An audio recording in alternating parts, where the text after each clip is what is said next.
नमस्कार विद्यार्थी मित्रांनो, स्वागत आहे तुमचं सर्वांचं पुन्हा एकदा आपल्या यूट्यूब चॅनल ॲग्री गँगमध्ये. तर विद्यार्थी मित्रांनो, आजच्या व्हिडिओमध्ये आपण सॉईल 122 या कोर्सचे मोस्ट प्रोबेबल क्वेश्चन्स बघणार आहोत. त्या अगोदर तुम्हाला एक सांगून देतो, आता हा जो कोर्स होता ओल्ड सिलेबसमध्ये SSSC 353 म्हणून याचा कोर्स नंबर होता आणि सेम टू सेम तोच कोर्स आहे. आता त्याच कोर्समधल्या गोष्टी तुम्हाला या कोर्समध्ये आहे. जस्ट काही टॉपिक्स तुमचे चेंज झालेले, फक्त 2-3 जे लेक्चर्स आहेत तेच टॉपिक तुमचे चेंज झाले. बाकी सर्व गोष्टी जशाच तशा त्या सिलेबसच्या कोर्समधनं तुम्हाला या कोर्समध्ये आलेला आहे. तेव्हा तो कोर्स 5व्या सेमला होता ओल्ड सिलेबसला, आता तो 2ऱ्या सेमला आहे तुम्हाला न्यू सिलेबसमध्ये. तर त्याच्या जरी तुम्ही नोट्स यासाठी प्रेफर केल्या अभ्यासाला तरी चालेल. फक्त नोट्स प्रेफर करत असताना तुम्ही एकदा आपली सिलेबस कॉपी जी आहे तुमची ती चेक करत राहायची. म्हणजे ते टॉपिक जे आहे तुम्ही नोट्समधनं जे रीड करशाल ओल्ड नोट्समधनं, तर ते तुमच्या सिलेबसचे आहे का नाही फक्त ते चेक करून घ्यायचे. तसे मोस्टली टॉपिक सेमच असतील, पण तरी एक गोष्ट तुम्ही चेक करून घ्यायची. आणि न्यू सिलेबसचे काही 2-3 जे टॉपिक्स आहेत ते तुम्ही आपल्या टेलिग्राम चॅनलवर नोट्स आहेत त्यातून तुम्ही ते रेफर करू शकता.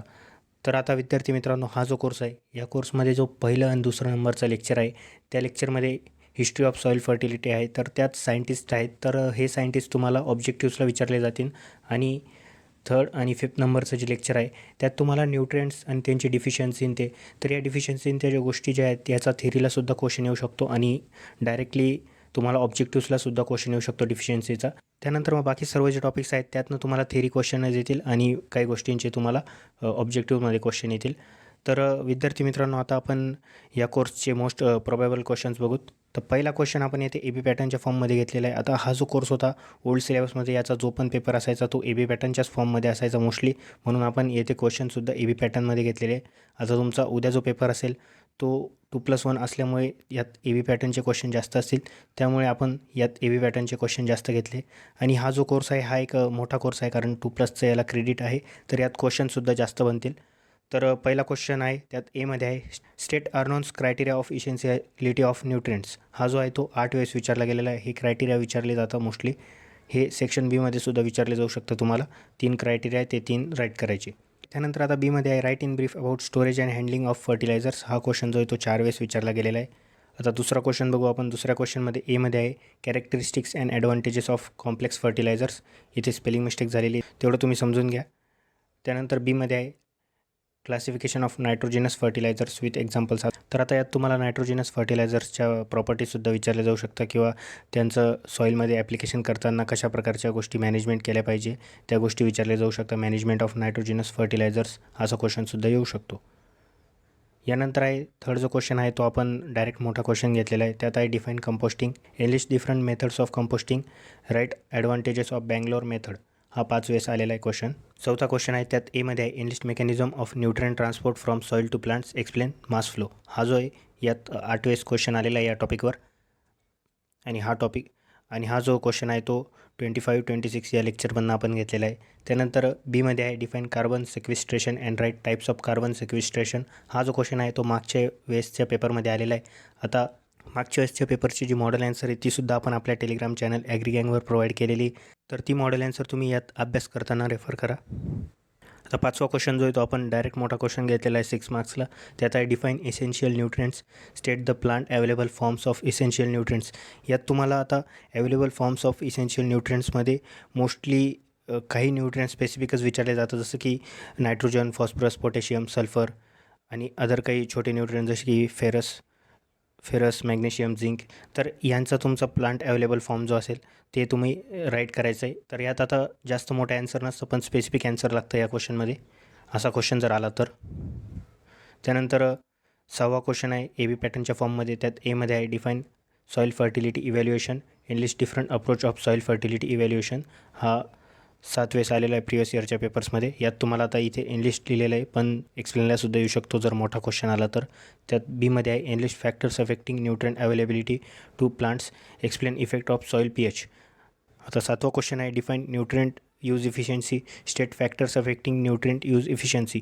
हा जो क्वेश्चन आहे तो 6 वेळेस आलेला आहे. आणि या क्वेश्चनमध्ये तुम्हाला factors affecting nutrient use efficiency of potassium किंवा फॉस्फरस असं सुद्धा डायरेक्ट स्पेसिफिक त्या न्यूट्रिएंटवर क्वेश्चन येऊ शकतो एक्झाममध्ये. त्यानंतर बीमध्ये आहे, explain the concept of IPNS with its की प्रिन्सिपल्स. हा क्वेश्चन जो आहे तो 21-22 या लेक्चरमधून घेतलेला आहे. आणि हा प्रिवियस इयरला आलेला क्वेश्चन आहे, तर याचा आन्सर तुम्हाला आपल्या मॉडेल आन्सरमध्ये मिळून जाईल. त्यानंतर 8वा क्वेश्चन आहे. त्या 8व्या क्वेश्चनमध्ये एमध्ये आहे enlist methods of fertiliser application, write advantages of fertigation. हा सुद्धा प्रिवियस इयरला आलेला क्वेश्चन आहे आणि मेथड्स ऑफ फर्टिलायझर ॲप्लिकेशनवर क्वेश्चन येतात. आणि या टॉपिकवर असा सुद्धा क्वेश्चन येऊ शकतो, nutrient application for different condition like rainfed and irrigated condition, असा सुद्धा क्वेश्चन येऊ शकतो तुम्हाला. डायरेक्टली खरीप कंडिशनमध्ये न्यूट्रिएंट ॲप्लिकेशन कसं करायचं याचं मॅनेजमेंट सांगा, असा क्वेश्चन येऊ शकतो. आता याच क्वेश्चनमध्ये बीमध्ये आहे state advantages and disadvantages of green मॅन्युरिंग. 3 वेळेस हा क्वेश्चन आलेला आहे प्रिवियस इयरच्या पेपर्समध्ये. आता आपण सेक्शन बी बघू. सेक्शन बीमध्ये पहिला क्वेश्चन आहे deficiency symptoms of phosphorus and sulphur. आता यात कोणत्याही न्यूट्रिएंटबद्दल विचारलं जाऊ शकतं. यात तुम्हाला टॉक्सिसिटी सिम्टम्ससुद्धा एखाद्या वेळेस विचारले जाऊ शकतं. यात दुसरा क्वेश्चन आहे डिफाईंड फर्टिलायझर रेकमेंडेशन अप्रोचेस. हा 4 वेळेस आलेला आहे क्वेश्चन. यात STCR, IPNS, INM, RTNM अशा अप्रोचेस आहेत. तर यांचं तुम्हाला एक्सप्लेनेशन करायचं आहे. जर मोठा क्वेश्चन आला तर सेक्शन बीमध्ये आला तर शॉर्टमध्ये तुम्हाला एक्सप्लेनेशन करायचं आहे. त्यात आता तिसरा क्वेश्चन आहे role of micronutrient fertilisers in crop growth. आता मायक्रोन्यूट्रिएंट फर्टिलायझर्सचा क्वेश्चनमध्ये तुम्हाला डायरेक्ट असा सुद्धा क्वेश्चन येऊ शकतो, एनलिस्ट मायक्रोन्यूट्रिएंट फर्टिलायझर्स. आता आपण चौथा क्वेश्चन बघू. Give classification of bulky and concentrated organic manures with example.